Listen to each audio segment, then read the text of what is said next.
ஹல்லேலூயா, ஹல்லேலூயா. நம்முடைய கர்த்தர் நல்லவர். ஆமென். ஸோ இந்த 4வது நாட் கூட்டத்துக்கு வந்திருக்கிறவங்க யாவரையும் இயேசு கிறிஸ்து நாமத்தில் வாழ்த்தி வரவேற்கிறேன். நம்முடைய கர்த்தர் நல்லவராக இருக்கிறார். ஆமென்.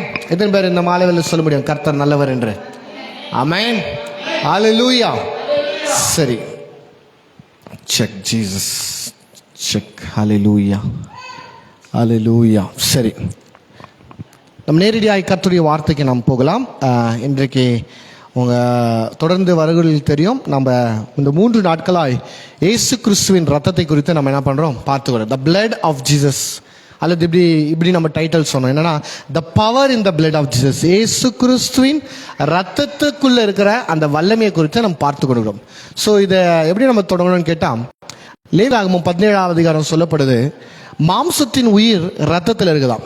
அப்போது நம்முடைய உயிர் எங்கே இருக்குன்னு கேட்டால், நமக்குள்ளே இருக்கிற ரத்தத்தில் தான் நம்முடைய உயிரை என்ன பண்ணிருக்குது, ஓடிக்கொண்டு இருக்குது. அநேக பேர் சொல்கிறாங்க உயிர் எங்கே இருக்குதுன்னு சொல்லும்போது இருதயத்தில் கை வைத்து சொல்கிறாங்க, என்னுடைய உயிர் இருதயத்தில் தான் இருக்குதுன்னு சொல்லிட்டு. இல்லை, இருதயமே உயிர்னால தான் ஓடிக்கொண்டிருக்குது. அந்த உயிர் எதில் இருக்குன்னா ரத்தத்தில் தான் இருக்குது. ஸோ மனிதனுக்கு மிக முக்கியமானது எதுன்னு கேட்டால் ரத்தம் தான். அல்லேலூயா. ஏன்னா ரத்தத்தில் தான் என்ன இருக்குது, ஜீவன் இருக்குது. ரத்தத்தையும் ஜீவனையும் என்ன பண்ண முடியாது, தனித்தனியாக பிரிக்க முடியாது. சயின்ஸில் சொல்கிறாங்க ரத்தத்தில் ஆக்சிஜன் இருக்குது, அயன் இருக்குது அப்படின்றதால சொல்கிறாங்களே, அது எவ்வளோ உண்மையோ அதை காட்டிலும் உண்மையானு கேட்டால் அந்த ரத்தத்துக்குள்ளே தான் என்ன இருக்குதுன்னு கேட்டால் உயிரே இருக்குன்னு சொல்லிட்டு நம்ம பார்க்குறோம். அந்த உயிர் எவ்வளோ முக்கியன்றது நமக்கு எல்லாருக்குமே தெரியும். அப்போது நம்முடைய உயிர், நம்முடைய ரத்தத்துக்குள்ளே ஓடிக்கொண்டிருக்கிற உயிர் அவ்வளோ முக்கியம் என்றால், இயேசு கிறிஸ்துடைய சரீரத்துக்குள்ள ரத்தம் இருந்துச்சு. அந்த ரத்தத்துக்குள்ள தேவனுடைய ஜீவனே, தேவனுடைய உயிரே அந்த ரத்தத்துக்குள்ள இருந்தது. ஆமென், அல்லேலூயா.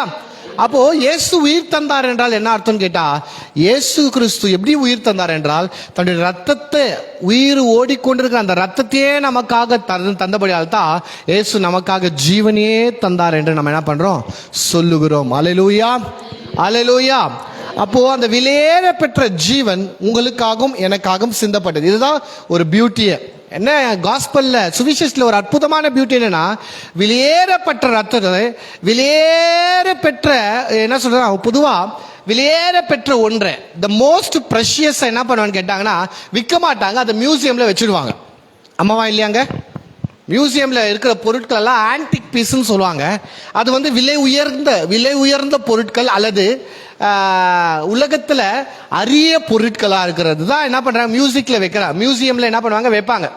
எல்லாம் நம்மளுக்கு தெரிஞ்ச பொருள், இருக்கிற பொருளாக தூக்கி வைக்க மாட்டாங்க. செங்கலோ அதுவும் இதுவும் தூக்கி வைக்க மாட்டாங்க. ஏன்னா அதெல்லாம் அரிய பொருட்கள் இல்லை. அரிய பொருட்கள் எல்லாம் ரொம்ப விலை உயர்ந்தது. அந்த விலை உயர்ந்தெல்லாம் மனிதனுடைய கண்காட்சிக்காக என்ன பண்ணுறாங்க, மியூசியமில் வைக்கிறாங்க. அப்போ விலை உயர்ந்த ஒன்றை ஈஸியாக நம்ம வாங்க முடியாது, விலை உயர்ந்த ஒன்றை ஈஸியாக பெற்றுக்கொள்ள முடியாது. நம்ம இன்னைக்கு நம்ம யூஸ் பண்ற பொருட்கள்ல விலை உயர்ந்ததுன்னு நம்ம எதுவுமே பெருசாக சொல்ல முடியாது. நம்ம போடுற துணி ரொம்ப அவ்வளோ விலை உயர்ந்தது இல்லை. நம்ம யூஸ் பண்ற அந்த பெர்ஃப்யூம் அவ்வளோ விலை உயர்ந்தது இல்லை. ஏன் இதெல்லாம் சொல்றேன்னு கேட்டா, இது அதிக விலை உயர்ந்தான பொருட்கள் இருக்கு இன்னைக்கு உலகத்துல. பல லட்சம் ரூபாய்க்கு விற்கப்படுற பெர்ஃப்யூம்லாம் இன்னைக்கு பூமியில இருக்கு. பல லட்சம் ரூபாய்க்கு விற்கப்படுற துணியெல்லாம் இந்த பூமியில் இருக்கு. பல லட்சம் ரூபாய் கொடுத்து புசிக்கிற சாப்பாடெல்லாம் இந்த பூமியில் இருக்கு. ஆனால் நம்ம யூஸ் பண்றது ஒன்று அவ்வளோ லட்சக்கணக்கான ரூபாய் செலவு பண்ணி நம்ம இப்படிப்பட்ட ஆடம்பரமான வாழ்க்கை வாழல. காரணம் என்னன்னா, நம்ம இடத்துல அவ்வளோ வசதி இல்லை. அதனால ஆடம்பரமும் விலை உயர்ந்த பொருட்களும் நம்மளால பெருசா என்ன பண்ண முடியல, அனுபவிக்க முடியல. அப்போ இந்த உலகத்துல விலை உயர்ந்தது அநேகம் இருக்குது. விலை உயர்ந்த பொருட்களும், விலை உயர்ந்த வாகனங்களும், விலை உயர்ந்த வஸ்துக்களும் அநேக இருந்தாலும், எல்லாவற்றுக்கும் மேல விலை உயர்ந்தது என்றால் அது ஒன்று என்னன்னு கேட்டா, அது இயேசுவின் ரத்தம் மாத்திரம் தான் இருக்க முடியும். ஏன்னா அதை விட விலை உயர்ந்தது வேற ஒண்ணுமே இருக்க முடியாது. இன்னைக்கு நம்ம சொல்றோம் பாத்தீங்களா, விலை உயர்ந்ததெல்லாம், அதெல்லாம் விலை உயர்ந்தது தான். ஆனால் இயேசு கிறிஸ்துவின் ரத்தத்தை காட்டிலும் விலை உயர்ந்தது வேற எதுவுமே இல்லவே இல்லை. அந்த லிஸ்ட் பட்டியல் போட்டா, த மோஸ்ட் ப்ரெஷியஸ், மோஸ்ட் வேல்யூபிள்ன்றது ஒரு பட்டியல் போட்டா அதுல முதலிடம் இயேசுவின் ரத்தத்துக்கு மாத்திரம்தான் இருக்கும், தவிர வேற யாருக்குமே கொடுக்க முடியாது. அப்படியாப்பட்ட விலை உயர்ந்த ஒன்றை கடவுள் நமக்கு இலவசமாய் கொடுக்கிறார். அதுதான் எவ்வளவு அழகு பாருங்களேன், எவ்வளவு அற்புதமான சத்தியம் பாருங்க. விலை உயர்ந்ததை ஈஸியா யாருக்குமே கொடுக்க மாட்டாங்க. யாருக்குமே என்ன பண்ண மாட்டாங்க, கொடுக்க மாட்டாங்க. ஒருவேளை கொடுத்தாலும் அதோடைய விலை அதிகமாய் கொடுத்து வாங்குற உங்களுக்கு அந்த திராணி இருந்தால் தான் அதை நீங்கள் என்ஜாய் பண்ண முடியும். ஆமாவா இல்லையாங்க? ஆமாம், அவ்வளோ விலை, அதை கொடுத்து வாங்குறது அவ்வளோ காசு. அப்போ அது காசு இருக்கிற ஆள் தான் அதை வாங்கி பெற்றுக்கொள்ள முடியும். காசு இல்லாத வாங்க முடியாது. அப்போ விலை உயர்ந்த காரியங்களை பெற்றுக்கொள்றது யாருன்னா பணக்காரர்கள் தான் விலை உயர்ந்தது. ஏன்னா அவங்க கிட்ட அந்த வாங்குற அந்த பணம் இருக்கிறதால அதை கொடுத்து வாங்குறாங்க. அப்போ உலகத்திலே விலை மதிக்க முடியாத ஒண்ணு, விலை உயர்ந்த ஒண்ணுனா அது இயேசுவின் ரத்தம். அதை இந்த உலகத்துல எந்த மனிதன் காசு கொடுத்து வாங்க முடியும்னா உலகத்துல ஒரு மனுஷன் கூட அது பணத்தை கொடுத்து வாங்க முடியாது. ஏன்னா அது அவ்வளோ உயர்ந்தது, அவ்வளோ ஹை பிரைஸ். உலகத்தில் இருக்கிற பணக்காரன் கூட அவங்க கிட்ட இருக்கிற பணத்தெல்லாம் கொடுத்தோம் இயேசு கிறிஸ்துவின் ரத்தத்தை, ஒரு துளி ரத்தத்தை கூட அவனால் வாங்க முடியாது. காரணம் என்னன்னா அந்த ஒரு துளி ரத்தம் அந்த அவங்க கிட்ட இருக்கிற பணத்தை விட லட்சம் மடங்கு கோடி மடங்கு உயர்ந்ததா இருக்குது அதோடைய விலை. எது? இயேசு கிறிஸ்துவின் ரத்தம். ஆனா அந்த ரத்தத்தை நீங்களும் நானும் காசை கொடுத்து வாங்க முடியாதுன்றதுக்காகத்தான் கிருபையாய் இலவசமாய் அந்த ரத்தத்தை அவர் கொடுத்தார். அல்லேலூயா சொல்லுங்க பார்க்கலாம். அல்லேலூயா. இதுதான் ரோமர் 3:24 சொல்லுது. எடுத்தவங்க வாசிங்க பார்க்கலாம். ரோமர் 3:24 பார்க்கலாமா? The book of Romans chapter 3 verses 24. இலவசமாய் பாருங்க, எடுத்த உடனே அந்த வசனம் சொல்லுது இலவசமாய். அந்த வார்த்தையெல்லாம் தயவு செய்து சொல்லுங்க, இலவசமாய். நம்ம என்ன நினைக்கிறோம்னா நம்ம வாழ்க்கையில் நம்ம பெற்றுக்கொண்ட ஃப்ரீ, இலவசம் அப்படின்றதெல்லாம் சீப்பான பொருட்களை தான் இலவசமாய் நம்ம பெற்றுக்கொண்டோம். எப்படி? இந்த ஒரு டின் எண்ணெய் வாங்கினா ஒரு பக்கெட்டு ஃப்ரீ, 2 சோப்பு வாங்கினா ஒரு சீப்பு ஃப்ரீ, ஒரு பாட்டில் ஷாம்பு வாங்கினா ஒரு பென்னு ஃப்ரீ, 1 கேஜி பருப்பு வாங்கினா ஒரு டீ ஸ்டெய்னர் ஃப்ரீ. இந்த மாதிரி தானே கிஃப்ட் கொடுக்குறாங்க. ஆமாம் தானேங்க? இல்லை, நீ ஒரு சௌரன் நகை வாங்கினா ஒரு காயின் வெள்ளி ஃப்ரீ, அப்படி தானே கொடுக்குறாங்க. ஒரு சவரன் நகை வாங்கினீங்கன்னா 1 கேஜி கோல்டு ஃப்ரீன்னு யாரா கொடுப்பாங்களா? யாரும் கொடுக்க மாட்டாங்க, கொடுக்க முடியாது. அப்போ இந்த உலகத்துடைய ஃப்ரீயெல்லாம் என்னன்னு கேட்டா மலைவான பொருள், சீப்பான பொருள், பென்னோ சீப்போ பக்கெட்டோ மக்கோ, இதை தான் அவனுக்கு என்ன பண்ணுவாங்க, சீப்பா ஃப்ரீயா என்ன பண்ணுவாங்க, கொடுப்பாங்க. அதனால நம்மளுக்கு ஃப்ரீன் போதே அது குவாலிட்டி கம்மியாக இருக்கும், அது ஒன்று பெருசாக இருக்காதுன்ற மைண்ட் நம்மளுக்கு வந்தது. ஆனால் இந்த ஃப்ரீன்றது வேற, இந்த இலவசம்ன்றதே வேற. இது என்ன? ரட்சிப்பை குறித்து பேசப்படுது, இயேசுவின் ரத்தத்தை குறித்து பேசப்படுது. வேதம் சொல்கிறது இலவசமாய். எதனால? பணத்தை கொடுத்து வாங்க உங்களால முடியும் அதனாலன்றதுனால அல்ல. ஏன் இலவசமா அவர் தரார்? உங்களால அதை வாங்க முடியாது. நல்லா புரிந்து கொள்ளுங்க. இதோடைய குவான்டிட்டி அதிகமா இருக்குது, இதோடைய குவாலிட்டி கம்மியா இருக்குன்றதுக்காக இலவசம் இல்லை. இன்னைக்கு உலகத்துல ஒன்று இலவசமாய் கொடுக்க போதுனா, இலவசமா சாப்பாடு போடுறாங்க, நீங்க போய் பாருங்களேன். இலவசமா ஒரு இடத்துல சாப்பாடு போடுறாங்கன்னா நீங்க போய் பாருங்களேன். அங்க A1 ரைஸ், புல்லட் ரைஸ்ல அரிசியும் விலை உயர்ந்த பொருட்களை வைத்து ரொம்ப பெஸ்ட் குக் பண்றாங்க பாத்தீங்களா? பெஸ்ட் சமையல்காரர் கூப்பிட்டு பெஸ்டாய் செய்து பெஸ்டா பரிமாறுவாங்களான்னு கேட்டா இல்லவே இல்லை. அன்னதானம் இடத்துல நீங்க போய் பாருங்களேன், பெஸ்டான உணவு தான் அன்னதானமா கொடுக்குவாங்கன்னு பார்த்தா இல்ல. அந்த பெஸ்டான உணவு அங்க பார்க்க முடியாது. அன்னதானம் போது அங்க அரிசியை காம்ப்ரமைஸ் ஆயிடுவாங்க. சில நேரத்தில் ரேஷன் அரிசியில கூட என்ன பண்ணுவாங்க, சாப்பாடு செய்து போடுவாங்க. ஏதோ மார்க்கெட்ல ஆக்ஷன்ல விடுற தக்காளியை, வாட்டரையோ ஒடிச்சலோ இருக்கிற தக்காளி யூஸ் பண்ணுவாங்க. நல்லா என்ன சொல்ற, ரீஃபண்ட் ஆயிலை யூஸ் பண்ண மாட்டாங்க, பாம் ஆயில் என்ன பண்ணுவாங்க, யூஸ் பண்ணுவாங்க. எல்லாத்துலயும் என்ன பண்ணுவாங்கன்னா இருக்கிறதுலே கொஞ்சம் கம்மியா இருக்க பொருட்களை, மட்டமான பொருட்களை யூஸ் பண்ணி அந்த அன்னதானத்தை செய்வாங்க. காரணம் என்னன்னா, இந்த அன்னதானத்தை சாப்பிடுறவங்க யாரும் ஏழைங்க தானே, யாரோ பசிக்கு சாப்பிடுறவங்க தானே. அதனால இலவசமாய் கொடுக்கறதுனால அது சீப்பான ஒரு குவாலிட்டி இல்லாத பொருட்களை வைத்து சமைத்து தருவாங்க. புரியுதுங்களா? ரெண்டாவது, இலவசமா ஏன் தருவாங்கன்னா அது குவான்டிட்டி அதிகமா இருக்கிறதுனால. கல்யாண வீட்டில் சாப்பாடு ரொம்ப மிச்சம் ஆயிடுச்சுங்க, அந்த மிச்சான் தாசி சாப்பாடு மிச்சான் தான், அந்த சாப்பாடு என்ன பண்ணிடலாம், ஃப்ரீயா கொடுத்துடலாம். யாரோ சொந்தக்காரர் வந்து என்னது 2 மூட்டை அரிசி எடுத்துன்னு வந்துட்டுக்கிறாங்க, எங்ககிட்ட தாசி இருக்குது, அதனால இருந்தா நீங்க கொஞ்சம் எடுத்துக்கங்க. ஏன் ஃப்ரீயா தரோம்? தாசி இருக்குது, தக்காளி தாசி ஆயிடுச்சு, இன்னும் 2-3 நாள் இது கெட்டுரும், அதனால என்ன பண்ணலாம், குத்து காலி பண்ணிடலாம். காய்ங்க தாசி யாரோ குத்தமிச்சுட்டுக்கிறாங்க, அதை குத்து காலி பண்ணிடலாம். அப்போ இந்த உலகத்தின் பிரகாரம் அதிகமாய் இருந்தா இருக்குது, அதிகமாக்குது, வேஸ்ட் ஆயிடும்ன்றதுக்காக இலவசமா தருவாங்க. இல்ல மட்டமா இருக்குது, சீப்பான பொருள், அதை என்ன பண்ணுவாங்க, ஃப்ரீயா. இதை போய் என்னத்துக்குப்பா காசுக்கு விற்கிறது, ஃப்ரீயா என்ன பண்ணல, குத்து காலி பண்ணிடலாம். ஆமாவா இல்லையாங்க? இது உலகத்துடைய வழக்கம். ஆனா இந்த காரியம் ஏன் அவர் இலவசமாய் தரார் என்றால், அதிகமா இருக்கிறதுனால, சீப்பா இருக்கிறதுனால அல்ல. இதை ஒரு மனிதனும் விலை கொடுத்து வாங்க முடியாது, அதனால நான் ஃப்ரீயா தரேன். அல்லேலூயா. இல்லைங்க, உங்களால முடிஞ்ச காசை கொடுத்து வாங்கிக்கோங்கன்னா, இருக்கிறவன் கோடி ரூபாய் கொடுப்பான், இல்லாதவன் கொடுக்க முடியுமா? கொடுக்க முடியாது. அப்ப எல்லாருக்குமே 10 ரூபாய்க்கும் கொஞ்சம் இயேசுவின் ரத்தம், ₹1,00,000 கொஞ்சம் இயேசுவின் ரத்தம், கோடி ரூபாய்க்கு அப்படி விற்க முடியாது. அதனால ஆண்டவர் இதை விலை, இதுக்கு ஒரு பிரைஸ் டாக் போட்டா ஒரு மனுஷனும் வாங்க முடியாது, அதனால நான் இதை இலவசமாய் தருகிறேன். அல்லேலூயா சொல்லுங்க, அல்லேலூயா, அல்லேலூயா. அதனால தான் அடுத்த வார்த்தை உபயோகப்படுத்துறாரு, கிருபையினாலே. ஆமாவா இல்லையாங்க? இன்னைக்கு பார்க்க போறது இந்த ஒரே ஒரு வசனம் தான். இந்த ஒரு வசனத்துக்குள்ள இருக்கிற 5 காரியங்களை நம்ம பார்க்கிறோம். 5 வார்த்தையை சொல்லப்படுது. ஒன்று சொல்லப்படுது இலவசமாய். ஏன் இலவசம் சொல்லுங்க, ஏன் இலவசம்? ஏன் இலவசம்? இப்பதானே சொன்னங்க, ஏன் இலவசம்? அதுக்கு ஒரு விலையை வைத்தால் எவனாலையும் வாங்க முடியாது, யாராலையும் வாங்க முடியாதுன்றதுக்காக தான் கர்த்தர் அதை இலவசமா தரார். ஏன் இலவசமா தரணும்? ஏன் இலவசமா தரணும்? இப்போ உங்க பையனுக்கு நீங்க எல்லாமே ஃப்ரீயா தரீங்க. ஏன் தரீங்க? ஏன் தரீங்கன்னா உங்க பையன் அதனால தரீங்க, அதனால அவங்க தரீங்க. இப்போ நீங்க ரோட்ல போயிட்டு இருக்கிறீங்க, பைக்ல ஃபாஸ்டா,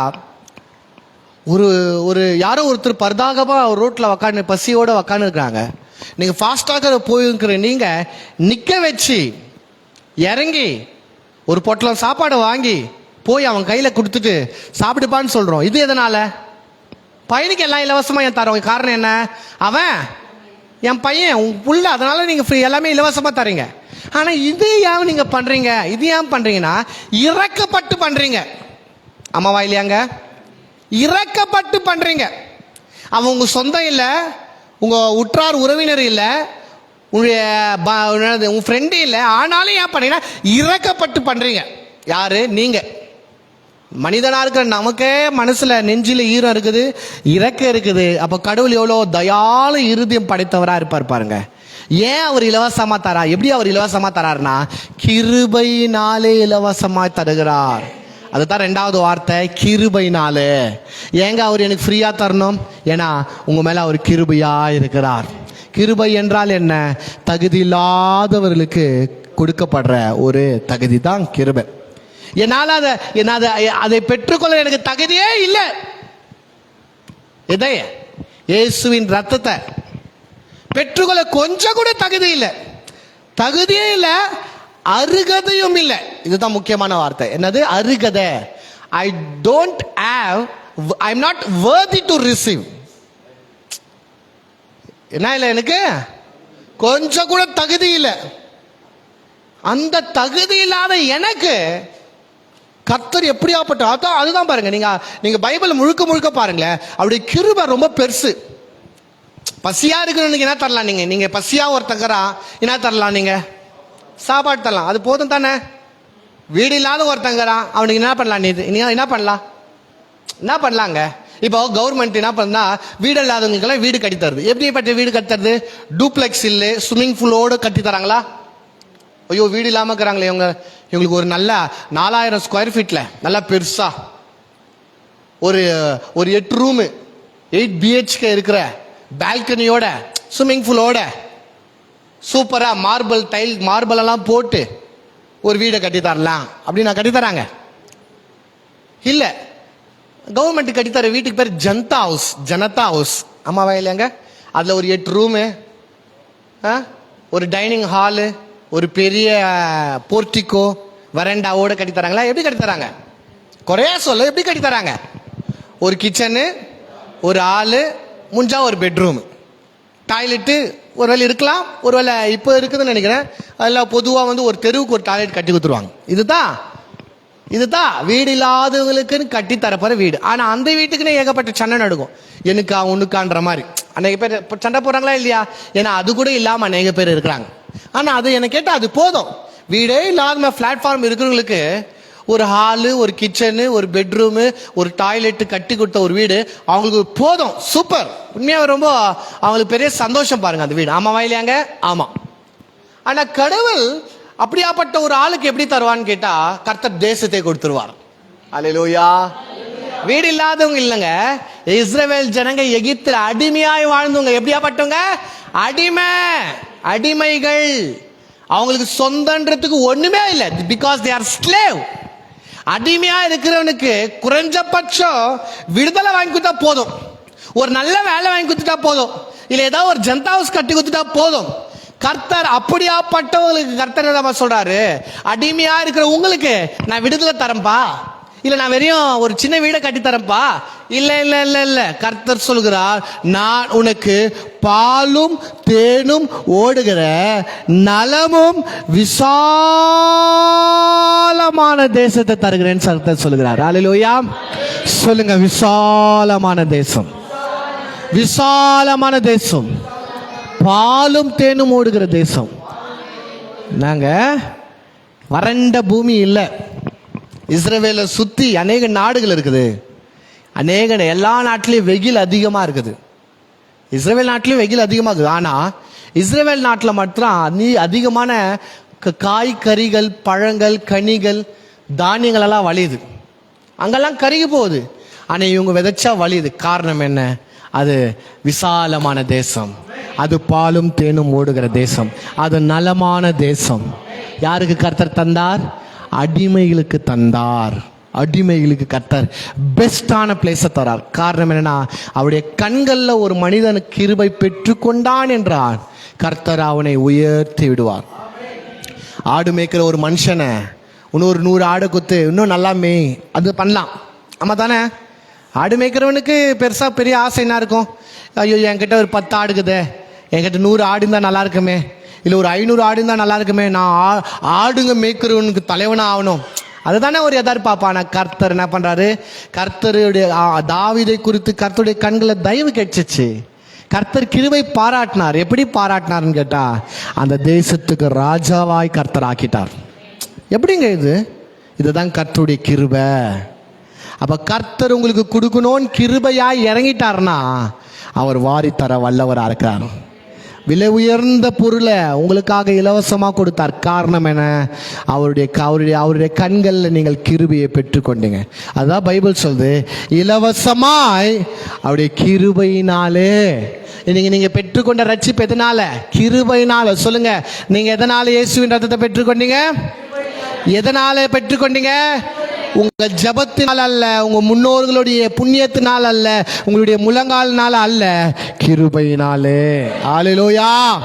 நீங்க நம்ம வாழ்வதனால, கிருபையினால. ரட்சிப்பு எதனால பெற்றுக்கொண்டோம்? கிருபையினால. சுகம் எப்படி பெற்றுக்கொண்டோம்? கிருபையினால. விடுதலை எப்படி பெற்றுக்கொண்டோம்? கிருபையினால. நம்ம வாழ்க்கையில எல்லாவற்றையும் அவருடைய கிருபையினாலே பெற்றுக்கொண்டோம். அல்லேலூயா. அல்லேலூயா சொல்லுங்க பாக்கலாம். அல்லேலூயா. அல்லேலூயா. எல்லாமே கிருபைங்க. இலவசமா அவ்வளோ விலை உயர்ந்த ஒன்றை கிருபையால இலவசம் நம்மளுக்கு கொடுத்திருக்காரு. அடுத்த வார்த்தையை நம்ம பார்க்கலாமா? ஆரம்பத்துல இருந்து வாசிங்க. இலவசமாய் அவருடைய கிருபையினாலே. யாருடைய கிருபையினாலே? பிதாவுடைய கிருபையினாலே. கிறிஸ்து இயேசுவில் உள்ள மீட்பை கொண்டு நீதிமான்கள் ஆக்கப்பட்டோம். அல்லேலூயா. இப்ப 3வது வார்த்தை எதற்குள்ள, யாரால அப்படின்னு கேட்டா, கிறிஸ்துவினால. சொல்லுங்க, இயேசு கிறிஸ்து. ஆமா, இயேசு கிறிஸ்து இல்லாம ரட்சிப்பு இல்லை, பாவ மன்னிப்பு இல்லை, விடுதலை இல்லை, வெற்றி இல்லை. ஏன்னா அவருக்குள்ளதான் அந்த ஜீவன் என்கிற ரத்தம் இருக்கு. அந்த எப்படி அந்த என்ன சொல்றதுன்னா, அந்த உலகத்தை ரட்சிக்கிற அந்த ரட்சிப்புன்ற ரத்தத்தை அவர் தான் கொண்டு வந்தார் இந்த பூமிக்கு.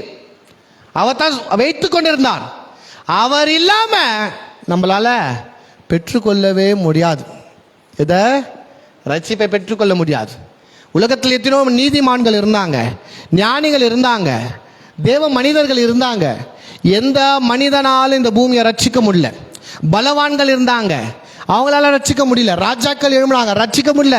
ஞானிகள் எழும்பினாங்க, ரட்சிக்க முடியல. தீர்க்கதரிசிகள் ரட்சிக்க முடியல. ஒரு மனுஷனாலும் இந்த உலகத்தில் இருக்கிற மனிதர்களை ரட்சிக்க முடியல, உலகத்தை மாற்ற முடியல. No one has tried to change the world and no could not able to change the world. ஒரு மனுஷனாலும் இந்த உலகத்தை மாற்ற அவங்களால முடியாம போயிடுச்சு. ஆனா இந்த உலகத்தை மாற்றின ஒரே ஒரு மனுஷன், ஒரே ஒரு மனிதன் யாருன்னு கேட்டா அது இயேசு மாத்திரமே தான். அந்த இயேசு கிறிஸ்து ஒருவர் தான் இந்த உலகத்தை ரட்சிக்கும்படியாய் வந்தார். அந்த வேலையை அவர் செய்து முடித்தார். அதுதான் பவுல் அப்போஸ்தலர் பவுல் ரொம்ப அழகா சொல்கிறார். நீங்க இயேசு கிறிஸ்து மூலியமா தான் அந்த கிருபை பெற்றுக்கொண்டீங்க, அதனால தான் அது இலவசமா நீங்க பெற்றுக்கொண்டீங்க. எதை? ரத்தத்தை. அந்த ரத்தம் உங்களுக்கு இலவசமா கிடைச்சிச்சு. எப்படி கிடைச்சு? கிருபையா கிடைச்சு. யார் மூலியமா கிடைச்சு? இயேசு கிறிஸ்துவின் மூலியமாய். இந்த இயேசு கிறிஸ்துவின் மூலியமா மாத்திரம் இல்ல, எதை கொண்டு, எப்படி, அந்த எப்படின்றதுக்காகத்தான் மீட்புன்ற வார்த்தையை உபயோகப்படுத்துறாங்க. சொல்லுங்க எல்லாருமே, மீட்பு, ரிடம்ஷன். என்ன மீட்பு? மீட்புனா என்ன? இந்த இயேசு என்ன பண்ணார்? கிருபையாய் நம்ம ரத்தத்தை பெற்றுக்கொண்டோம் இலவசமா. புரியுது? அது என்னப்பா? இயேசு கிறிஸ்துக்குள்ள உள்ள மீட்பை கொண்டு. அப்போ நீங்க இந்த பெற்றுக்கொண்ட ரத்த கிருபையும் அந்த ரத்தத்தை இலவசமா சும்மா நீங்க பெற்றுக்கொள்ள, இதற்காக வேற யாரும் ரொம்ப கஷ்டப்பட்டுக்கிறாங்க. அல்லேலூயா, அல்லேலூயா. புரிதல் நம்மளுக்கு இருக்கணும். பாருங்க, இன்னைக்கு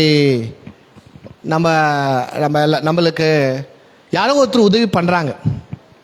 உங்க அப்பாவை வச்சுக்கோங்களேன், உங்களுக்கு பர்த்டே வருது, நீங்க ஒரு பொருளை கேட்குறீங்க.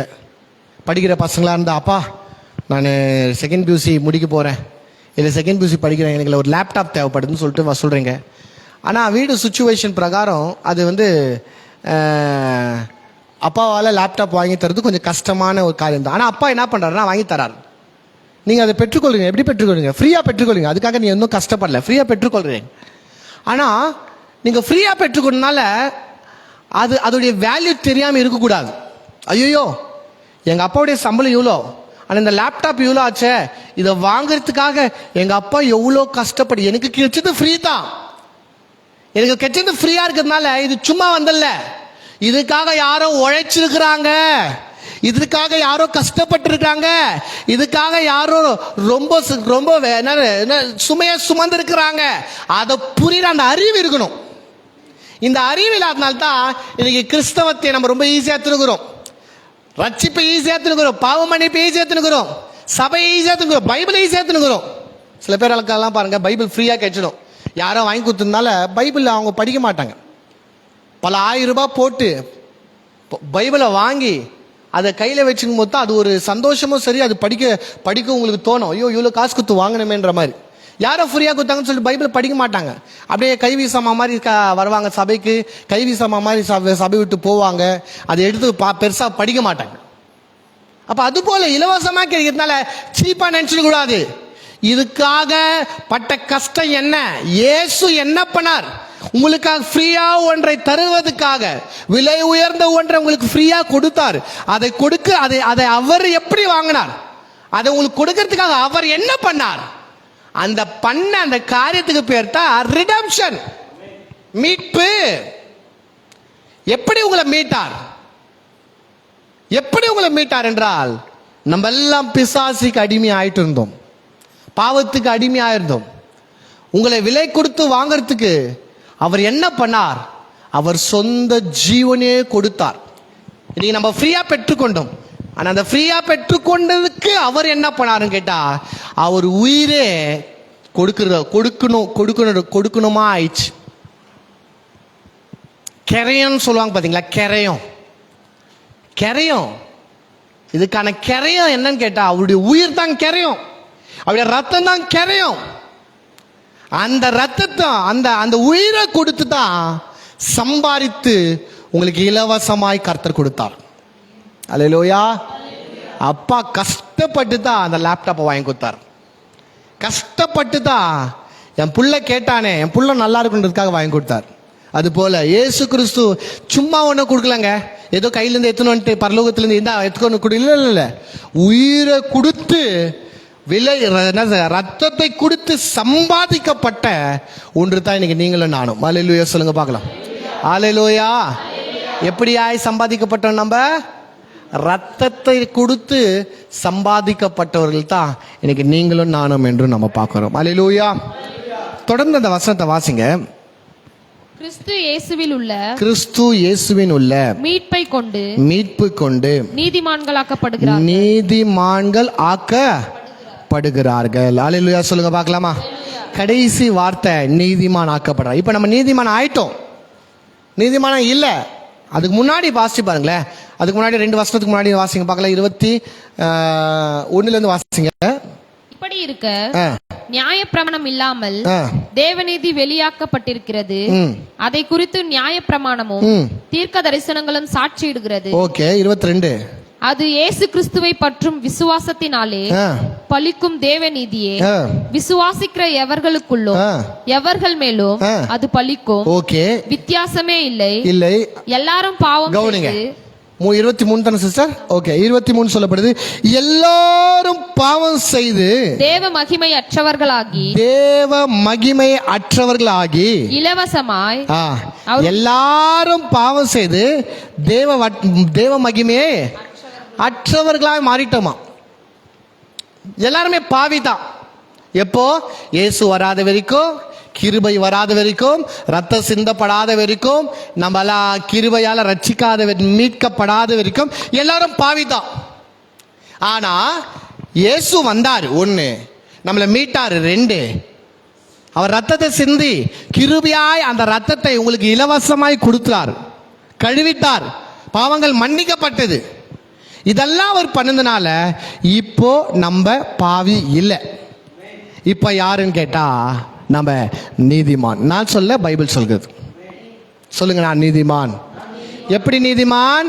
இயேசுவின் ரத்தத்தினால கழுவப்பட்டபடியால நான் பாவி அல்ல, நான் நீதிமான். அதை நீங்க கிருபையா இலவசமா பெற்றுக்கொண்டீங்க, ஃப்ரீயா தான் பெற்றுக்கீங்க, கிருபையா தான் பெற்றுக்கொண்டீங்க. ஆனா அந்த ரத்தத்தில் இருக்கிற வல்லமை உங்களை என்ன பண்ணுச்சுன்னு கேட்டுச்சுன்னா, உங்களை நீதிமானாய் மாற்றினது. சொல்லுங்க, நீதிமானாய் மாற்றினது. என்ன நீதிமானாய் மாற்றினது? இப்ப நான் யார் இல்ல? பாவி இல்ல, நான் நீதிமான். எதனால நீதிமான்? இயேசுவின் ரத்தத்தினால கழுவப்பட்ட நீதிமான். அல்லேலூயா, அல்லேலூயா. நான் இனி பாவி அல்ல. என்றைக்கு இயேசுவை நான் விசுவாசித்தனோ, என்றைக்கு கிருபையாய் அவர் என்னை ரட்சித்தாரோ, என்றைக்கு என் பாவங்கள் மன்னிக்கப்பட்டதோ, என்றைக்கு நான் மீட்கப்பட்டனோ, அன்று முதல், அந்த நாள் முதல் கொண்டு நான் பாவி அல்ல, நான் நீதிமானாய் இருக்கிறேன். சொல்லுங்க, நான் நீதிமானாய் இருக்கிறேன். அல்லேலூயா. எதனால? கர்த்தர் உங்களை பார்த்து அதை செய்யல, உங்கள் மேல தெளிக்கப்பட்ட ரத்தத்தை பார்த்து அதை செய்தார். அல்லேலூயா. ஸோ நேரம் ஆச்சு. ஆனால் நாளைக்கு ஒன்றை பேச போகிறோம் உங்களோட கூட. அதுக்கு ஒரு லீடாக ஒரு காரியத்தை நான் சொல்லிட்டு முடிக்கிறேன். வாசிங்க பார்க்கலாம். யாத்திராகமம் 12ஆம் அதிகாரம். நாளைக்கு நம்ம இதை தான் பார்க்க போகிறோம். ஆனால் அதோடைய டச் பண்ணிட்டு நான் உங்களை விடுறேன் பாருங்களேன். யாத்திராகமம் 12ஆம் அதிகாரம் 13ஆம் வசனத்தை பாருங்களேன். நீங்கள் இருக்கும் வீடுகளில் அந்த ரத்தம் உங்களுக்காக அடையாளமாய் இருக்கும். அந்த ரத்தத்தை நான் கண்டு உங்களை கடந்து போவேன். போதுங்க. நாளைக்கு என்ன பார்க்க போறோம்? இதை தான் பார்க்க போறோம். இன்னைக்கு என்ன பார்த்தோம்? அந்த ரத்தத்தை நாம் இலவசமாய் கிருபையாய் மீட்பு கொண்டு பெற்றுக்கொண்டபடியால இன்றைக்கு நாம் எப்படி இருக்கிறோம்? நீதிமானா இருக்கிறோம். இதெல்லாம் இயேசுனால உண்டாச்சு. அந்த ரத்தம் யாருக்குள்ள இருக்குது? நமக்குள்ள இருக்குது. இப்போ இது என்னன்னு கேட்டா பஸ்கா. நாளைக்கு முழுக்க பஸ்காவை பத்தி பார்க்க போறோம். பஸ்காவன்னா என்ன, பஸ்கானா என்னன்னா, சங்காரத்தூதன் ஒவ்வொரு தெருங்களும் போவான். யாருடைய வீட்டிலலாம் ரத்தம் இல்லையோ, வாசல்ல ரத்தம் இல்லையோ, அந்த வீட்டில் இருக்கிற தலைச்சப்பிள்ளையை சாகடிச்சிடுவார் தேவதூதன், சங்காரத்தூதன். யார் வீடெல்லாம் ரத்தம் இருக்குதோ அந்த வீடு காக்கப்படும். இங்க கர்த்தர் சொல்றாரு, நான் அந்த ரத்தத்தை கண்டு நீங்கள் சுகமா இருக்க வேண்டுமா, உங்க குடும்பம் காக்கப்பட வேண்டும் என்றால் தேவன் உங்க மேல இருக்கிற ரத்தத்தை கண்டு, உங்க மேல இருக்கிற ரத்தத்தை பார்த்து தான் உங்களுக்கு கர்த்தர் பிழைப்பை உண்டு பண்ணுகிறார். உங்க மேல இருக்கிற ரத்தத்தை பார்த்து தான் கர்த்தர் உங்களுக்கு நல் வாழ்வை தரார். இன்னும் சொல்ல போனா உங்கள் மேல இருக்கிற ரத்தத்தினால தான் இன்னைக்கு நீங்க தப்பிச்சு இருக்கிறீங்க. இல்லை என்னைக்கும் நம்ம கதை முடிஞ்சிட்டு இருக்கோம். அல்லேலூயா. உங்க மேலே என் மேலே இயேசுவின் ரத்தம் இருக்கிறபடியால் தான் அந்த ரத்தத்தை பிதா பார்க்கிறாரு. பார்க்கறதுனால இன்னைக்கு நீங்களும் நானும் மீட்கப்படுகிறோம். அல்லேலூயா. ஸோ இது தாங்க, அந்த ரத்தம் எனக்குள்ள இருக்குது, இயேசுவின் ரத்தம் எனக்குள்ள இருக்குது, இயேசுவின் ரத்தம் எனக்கு மேலே இருக்குது. அந்த ரத்தத்தை பிதா ஒவ்வொரு நாளும் பார்க்கிறார். ஐயோ, உங்களை பார்க்கும்போது பாருங்க, வீட்டுல யாருக்குறா அது எனக்கு முக்கியம் இல்லை. நல்லவனா கெட்டவனா பணக்காரனா ஏழையா அதெல்லாம் எனக்கு முக்கியம் இல்லை. நிலைக்கால் மேல ரத்தம் இருக்குதா அந்த வீடு பாதுகாக்கப்படும். உங்களை பார்த்தா நம்ம பிழைக்க மாட்டோம். கர்த்தர் உங்களை பார்க்கல, உங்கள் மேல தெளிக்கப்பட்ட ரத்தத்தை கர்த்தர் பார்க்கிறார். அந்த ரத்தம் இயேசு கிறிஸ்துவின் மூலியமாய் கிருபையாய் இலவசமாய் மீட்பை கொண்டு நாம் பெற்றுக்கொண்டபடியால தான் எனக்கு நீங்களும் நானும் நீதிமானாய் வாழ்கிறோம். நான் நீதிமானாய் இருக்கிறதுக்கு காரணம் என் அறிவு, என் பரிசுத்தம், என் ஜெபம், என் கிரியை, என் நற்கிரியை அல்ல, இயேசு கிறிஸ்து கொடுத்த ரத்தம் மாத்திரமே. அல்லேலூயா சொல்லுங்க பார்க்கலாமே. அல்லேலூயா. கர்த்தர் தாமே இந்த வசனத்தை ஆசீர்வதிப்பாராக. எல்லாம் எழுந்து நின்று நம்ம கண்களை மூடி நாம் ஜெபிக்கலாமா? அந்த ரத்தத்துக்கு நன்றி செலுத்துங்க. அந்த ரத்தத்துக்காக நம்ம நன்றி செலுத்தலாமா? எல்லா கரங்களை உறுத்தி கர்த்தருடைய ரத்தத்துக்காக நன்றி செலுத்தலாமா? ஓ தகப்பனே, உமக்கு நன்றி நன்றி நன்றி நன்றி. நல்ல பிதாவே, இந்த அருமையான மாலை வேளை நன்றியோடு துதிக்கிறேன். உம்முடைய ரத்தத்துக்காக நன்றி. உம்முடைய குமாரனாகிய இயேசு கிறிஸ்து கல்வாரி சிலுவையில் எங்களுக்காக கொடுத்த அந்த ரத்தத்துக்காக நன்றி. அப்பா, எவ்வளோ அருமையான ஒரு வார்த்தை.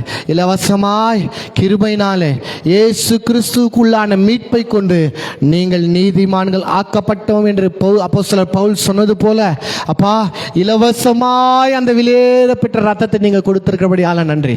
அந்த ரத்தத்தினால கிருபையாய் எங்களை கழுவி எங்களை மீட்டு இன்றைக்கு உம்முடைய பிள்ளையாய், ராஜாக்களாய், ஆசாரியர்களாய், நீதிமான்களாய் எங்களை நிறுத்த வைக்க கிருபைக்காக உமக்கு நன்றி செலுத்துறேன். வந்த ஒவ்வொரு பிள்ளைகளை ஆசீர்வதிங்க.